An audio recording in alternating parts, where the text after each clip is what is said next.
Hi, welcome to this video tutorial. In our tutorial on density and relative density, we had 3 questions to solve on our own.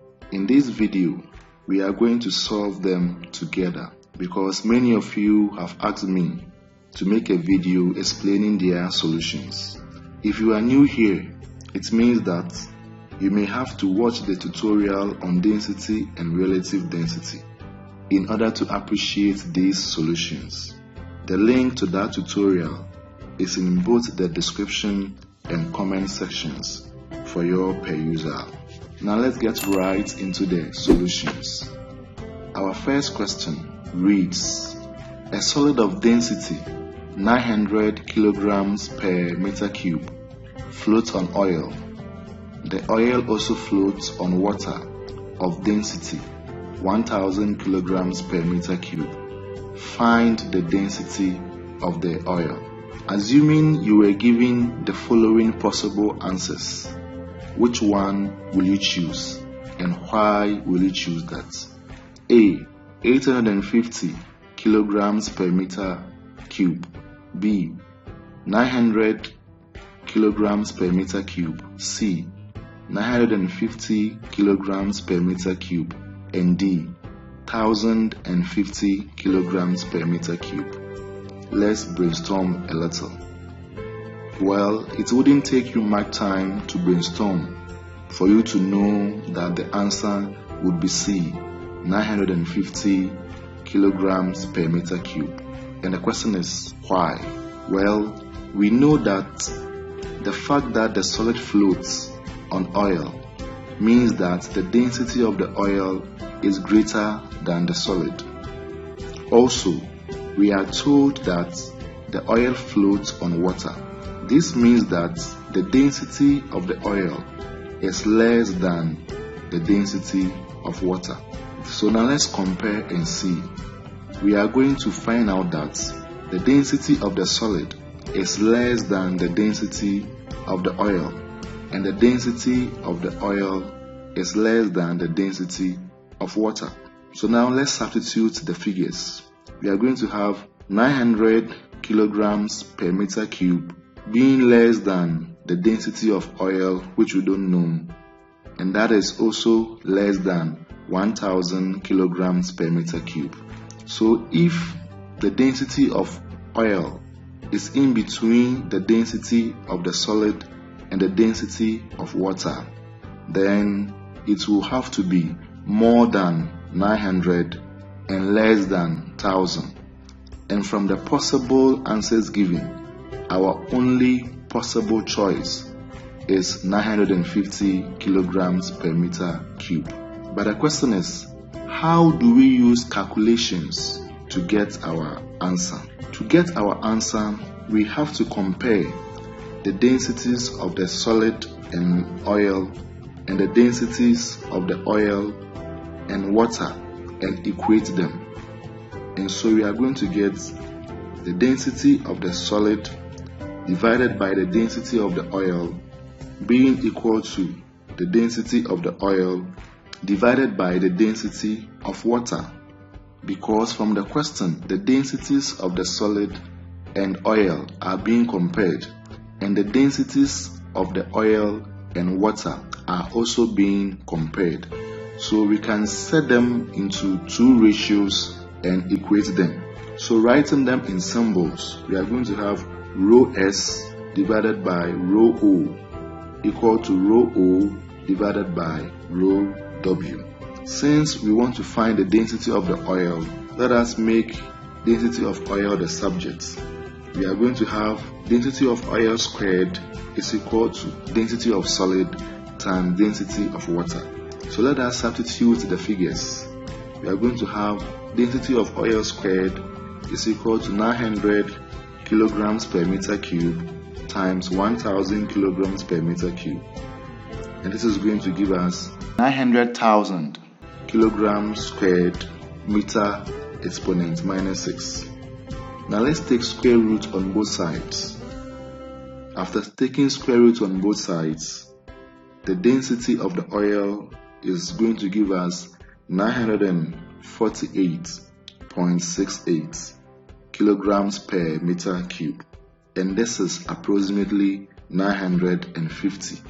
And so the density of the oil is 950 kilograms per meter cube. Now let's go to our second question. Our second question reads, an object is put one by one in 3 liquids of different densities. The oil floats with 1/9 to 11th and 3/7 parts of its volume outside the liquid surface of densities D1, D2, and D3 respectively. Which of these statements is correct? A and B. We are supposed to choose one. How do we get the correct answer? First of all, we are told that there are 3 different liquids of 3 different densities. This means that the object will float differently in each liquid. The question told us that the density of the first liquid is D1, the density of the second liquid is D2, the density of the third liquid is D3. The question also gave us the fraction of the volume of the object above the liquid surfaces. For the liquid of density D1, the fraction above is 1/9. For the liquid of density D2, the fraction above is 2/11. For the liquid of density D3, the fraction above is 3/7. Probably it will be a little bit difficult for some of us to appreciate the value of these fractions. So let's convert them to decimals. 1/9 is going to give us 0.11. 2/11 is going to give us 0.18. And 3/7 is going to give us 0.43. Now we can see the difference clearly. We remember from our previous tutorial that the more an object floats in a liquid, the more denser the liquid. So from the fractions given, we see that the object floats more in D3 than in D2 and more in D2 than in D1. This means that D3 is more denser than D2 and D2 is more denser than D1. So we can write the answer that D1 is less than D2 and D2 is less than D3, and therefore our answer is the B. Now let's get to our third and final question. It reads, a liquid of 10 liters with relative density of 1.80 is mixed with 8 liters of a liquid of relative density 0.80. If the bulk of the liquid shrinks by 1% on mixing, calculate the relative density of the bulk of the liquid. Well, let's see how we are going to solve. We have been given 2 liquids that are being mixed.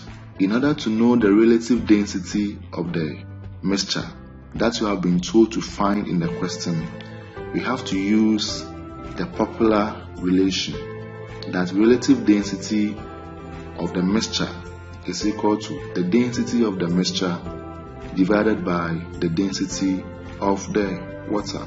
I don't think any of you would add the densities of the 2 liquids to get the final answer, because that is not what it's going to be. In fact, we cannot find the density of 2 substances by directly adding their 2 densities. Neither can we find the relative densities of 2 substances mixed together by adding their relative densities directly. Instead, we have to find the sum of the masses of the liquid and divide by the sum of their volumes to obtain the density of the mixture. Then we can find its relative density using the formula. So our task now is to find the density of the mixture. Now from the question, it's simple to find the volume of the total mixture. by adding the volumes of the two liquids. So the volume of the first liquid is 10 liters, plus the volume of the second liquid is 8 liters. Together we have 18 liters. Although you can leave your answer and work with the liters, I will want to work with centimeter cube. From our previous tutorial on unit conversion, we learned that 1 liter is the same as 1000 cubic centimeters. And so 18 liters is going to give us 18 times 1000 cubic centimeters. And our final answer is going to give us 1.8 times 10 exponent 4 cubic centimeters. That is in standard form. Also, we are told in the question that upon mixing, the mixture shrinks by 1%. This means that 99% of the volume of the mixture is left. In this case, we have to find 99% of the total volume which we have just calculated. That's going to give us 99 over 100 times 1.8 times 10 exponent 4 cubic centimeters. And when we compute this from our calculators, we are going to have 1.782 times 10 exponent 4 cubic centimeters. So now we have found the volume of the mixture. We have to find the masses of the two liquids and add them to obtain the total mass. For this, we have been given the relative densities of the liquids, and that is what we are going to use to find the masses. The relative density of the first liquid, which we are going to represent by L1, is equal to 1.8. The relative density of the second liquid, which we are representing by L2, is equal to 0.80. Now let's find the mass of L1. We know that the relative density of L1 will be the density of L1 divided by the density of water. So let's make the density of L1 the subject. We are going to have rho L1 is equal to density of L1 times the density of water. Now we know that the density of L1 is equal to the mass of L1 divided by the volume of L1, and this is going to give us the relative density of L1 times the density of water. So now let's make mass of L1 the subject. We are going to have relative density of L1 times the density of water times the volume of L1. Now let's substitute the figures. We are going to have mass of L1 being equal to 1.8 times 1 grams per cubic centimeters times 10 times 10 exponent 3 cubic centimeters. Since we used cubic centimeters for our volume, then the density of water will be 1 gram per cm cube. So when we compute this, we are going to get 1.8 times 10 exponent 4 grams. Now let's find the mass of L2. The mass of L2 will be equal to the relative density of L2 times the density of water times the volume of L2. Let's substitute the figures and see. We are going to have 0.80 times 1 gram per cm cube times 8 times 10 exponent 3 cm cube. When you do the computations, we are going to have 6.4 times 10 exponent 3 grams. Now that we have the mass of the two liquids, let us find the total mass. So the total mass is going to give us the mass of L1 plus the mass of L2, which is going to give us 1.8 times 10 exponent 4 grams plus 6.4 times 10 exponent 3 grams. When you compute this, we are going to get 2.44 times 10 exponent 4 grams. Now we can find the density of the mixture as the density of the mixture being equal to mass of the mixture divided by the volume of the mixture. So the mass of the mixture is 2.44 times 10 exponent 4 grams. divided by the volume of the mixture, which is 1.782 times 10⁻⁴ cm cube. When we compute this, we are going to get 1.37 gram per cm cube. This is the density of the mixture, but the question asks us to find the relative density of the mixture. And so without further calculation, we can say that the relative density of the mixture is 1.37, because we are going to divide this by the density of water, which is 1. And so finally, the relative density of the mixture is going to give us 1.37 gram per cm cube divided by 1 gram per cm cube, and the answer is 1.37. This is the end of our solutions, and I hope you have understood them. Thank you for being with us.